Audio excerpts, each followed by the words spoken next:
ভারতের বিপক্ষে বাংলাদেশের টি-20 সিরিজের দলে ডাক পেয়েছেন তরুণ স্পিনার রকিবুল হাসান। 2020 সালে অনূর্ধ্ব-19 বিশ্বকাপ জেতা এই ক্রিকেটার দ্বিতীয়বারের মতো দলে ডাক পেলেন, যদিও এখনও তার খেলা হয়নি কোনো আন্তর্জাতিক ক্রিকেট। এছাড়া দলে ফিরেছেন বিশ্বকাপ জয়ী দলের আরেক সদস্য পারভেজ হোসেন ইমন। তবে জায়গা হারিয়েছেন ওপেনার সৌম্য সরকার। রবিবার সন্ধ্যায় ভারতের বিপক্ষে 3 ম্যাচের সিরিজের জন্য স্কোয়াড ঘোষণা করে বিসিবি। ঘোষিত দলে জায়গা ধরে রেখেছেন অভিজ্ঞ ক্যাম্পেইনার মাহমুদুল্লাহ রিয়াদ। এছাড়া দলে ফিরেছেন অলরাউন্ডার মেহেদী হাসান মিরাজ। সাকিব আল হাসানের টি-20 অবসর নেওয়ার পর এবারই প্রথম টি-20 খেলবেন টাইগাররা। নাজমুল হোসেন শান্তর নেতৃত্বাধীন দলে পেসারদের মধ্যে আছেন মুস্তাফিজুর রহমান, তাসকিন আহমেদ, শরীফুল ইসলাম ও তানজিম হাসান সাকিব।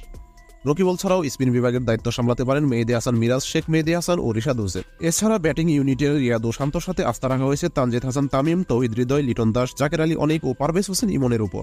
এক নজরে বাংলাদেশের টি-20 স্কোয়াডটি হল: নাজমুল হোসেন শান্ত অধিনায়ক, তানজিদ হাসান তামিম, পারভেজ হোসেন ইমন, তৌহিদ হৃদয়, মাহমুদুল্লাহ রিয়াদ, লিটন দাস, জাকের আলী, মেহেদী হাসান মিরাজ, শেখ মেহেদী হাসান, রিশাদ হোসেন, মুস্তাফিজুর রহমান, তাসকিন আহমেদ, শরীফুল ইসলাম, তানজিদ হাসান সাকিব এবং রকিবুল হাসান।